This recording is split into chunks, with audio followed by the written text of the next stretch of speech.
Hello there, I'm your host Dan Rojas. And I'm Denise Rojas, and welcome to Green Power Science. Windmills, they've been around for centuries, and their design hasn't changed much over the years. Stop making fun of me. That video, I got a lot of viewers. That's true, that video did very well. Well, anyways, today we're going to be showing you how to make your own vertical wind turbine.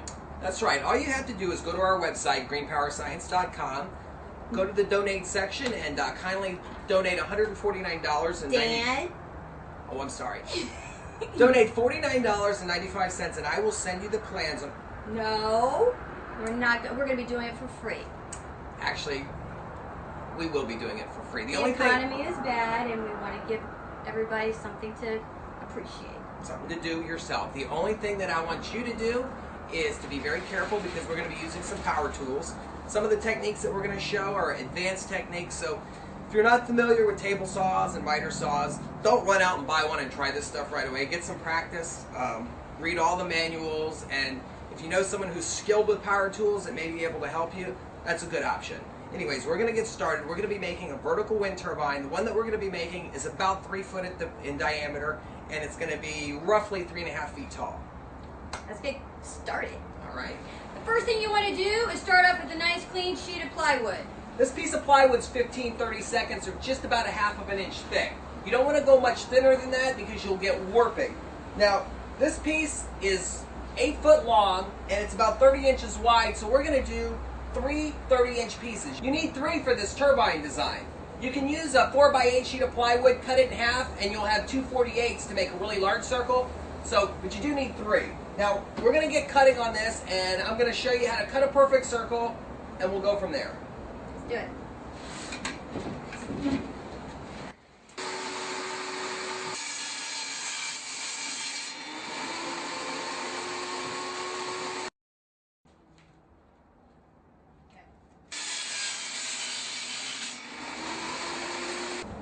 Okay, we have 3 pieces of plywood, approximately the same size per piece. These are not exact, but they're pretty close. Now, I've got a circle cutting technique. The video is actually right there. You can go ahead and look at that video. I'm going to show you how to do that with this. The nice thing about that technique is you don't have to find the perfect center on this. You just have to be close so when you cut it, you don't run off the edge. So what we're going to do is measure roughly to the center. Doesn't have to be exact because the way that we do it, it ends up, that drill hole that you put in ends up being in the perfect center. Now to do this, I have several holes put in my table saw here, and a lot of people on the other video have kind of been, you're drilling a hole in your table saw. It doesn't hurt it. You just don't want to drill on the side that the motor's on. 13. 13, lucky 13 holes. I actually cut circles for neighbors and friends all day long, actually. They really like the idea. The nice thing is you can cut them really fast. You don't have to put a hole in your table saw. You can also get a block of wood with a bolt on it like this and mount it to your saw. A little tricky of a cut, but you can definitely do that. That way you don't drill holes in your table saw. We use this as a weight, so we don't have to keep tightening the bolt up on the bottom like we did before. This just sits on there. He says we. We is he. We is me. So I'm going to show you how to do this real quick, and we'll go from there. Sounds great. One thing that you want to get in the habit of doing anytime you're measuring is unplug your saw. That way nothing stupid happens when your fingers are near the blade. Now, we're going to be doing a 30-inch circle because the wood that I have is 31 inches, so we don't want to cut larger than it is. These are all fixed holes at various measurements.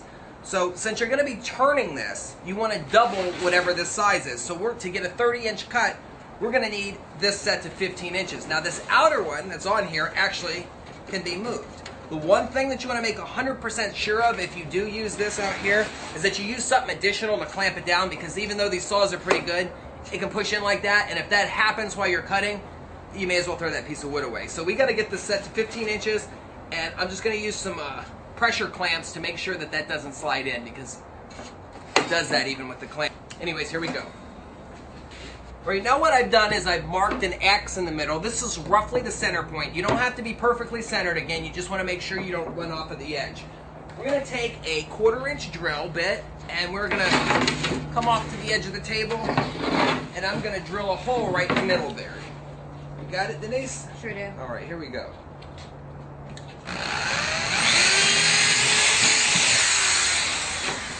Now this should drop right in there, and you can see that that bolt comes right out of the bottom.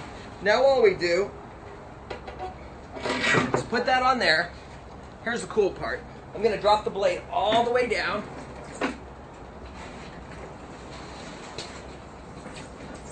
And you're going to notice that this turns, and if you can see the blade, then you're too short on one side.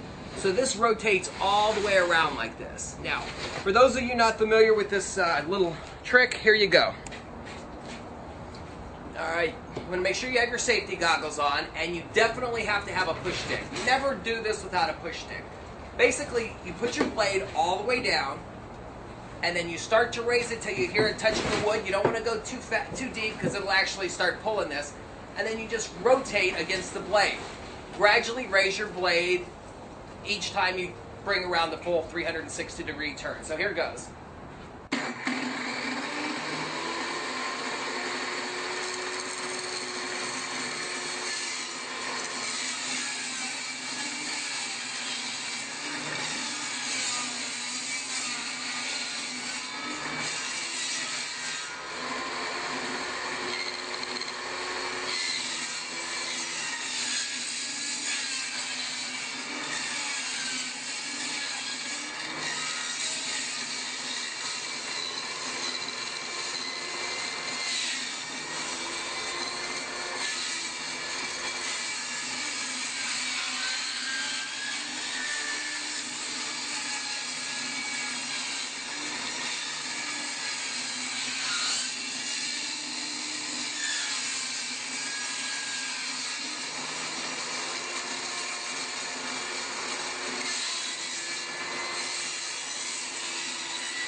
Pretty easy. Check it out.